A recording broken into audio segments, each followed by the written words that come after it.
generation. Everybody has scam, everybody have gun, Yeah. everybody have access to gun. Like, a lot of challenges, a lot of distractions growing up.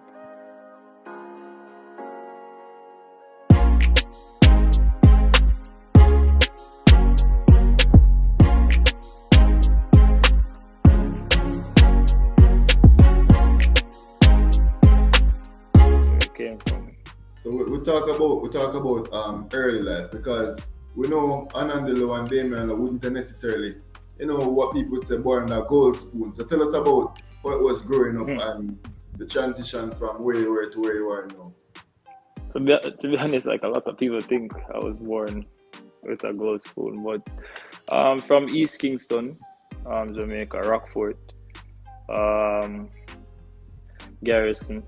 A lot of people might not know about Rockfort and everything, but I'm not gonna say my upbringing was hard, but a lot of stuff happened around me and stuff like that I could have went in other direction. Yeah, so just give thanks for the guidance that I had, and my friends that helped me to stay focused, and the people that helped to manage and pave the way for me. Went to Vast Preparatory. Obviously, living again in the garrison, not you're not gonna find a youth from the garrison not go to prep school. Yeah. You understand? Yeah, but at the time you don't know my father, professional footballer, had already, played a World Cup and stuff like that. So we did alright, but it never make we get too comfortable or complacent. My family, I'm from a big family. We're tight knit. They were kind of stern, and they made sure that, listen, ball and school.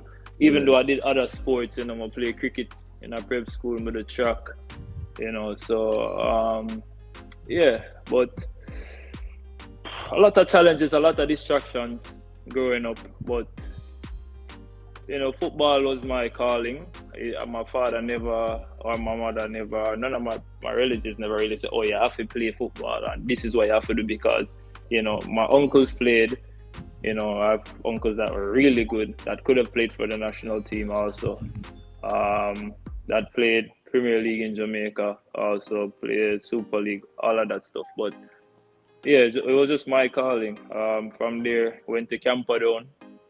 Again, out of East, same way, did well there, and move on to university overseas.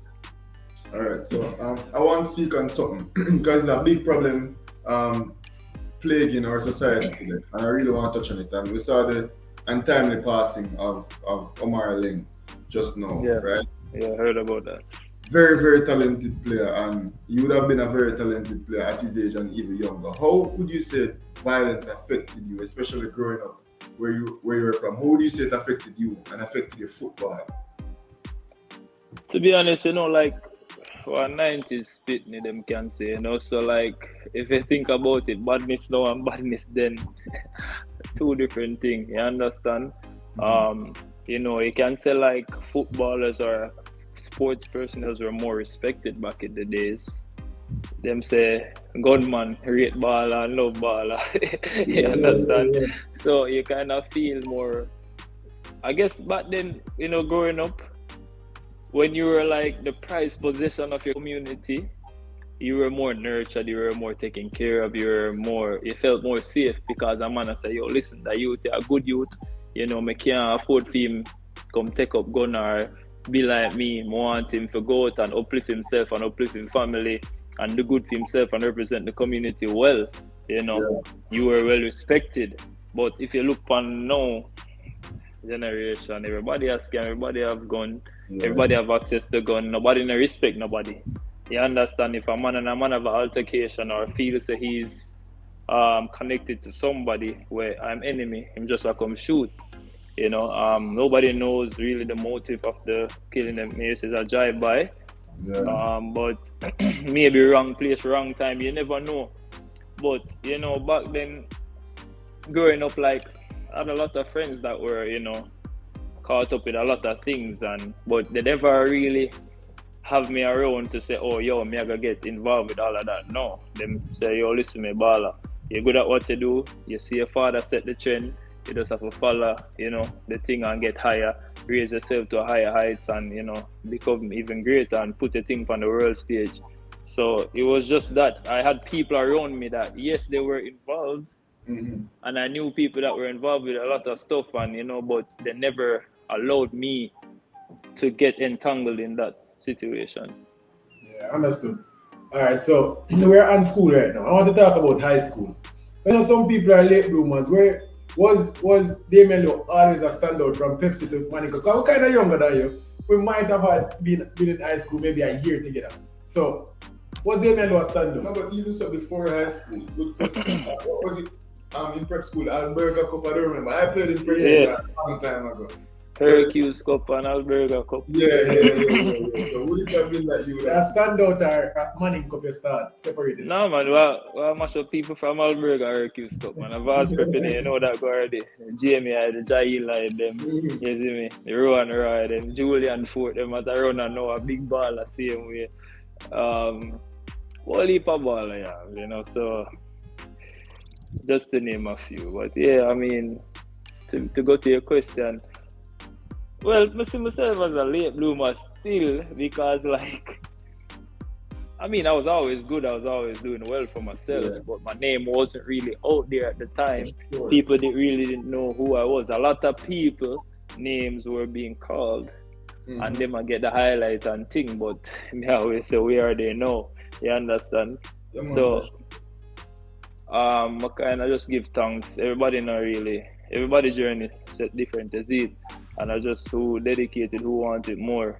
But him always say, I know where you start or you finish. Yeah, true. You see me? But, yeah, go ahead. Yeah. We're going to make a transition to college, but before we even reach that, I want to know, we're still on family. You saw the video that we did with your mother and your sister in our reaction video after the game? Yeah, that was crazy.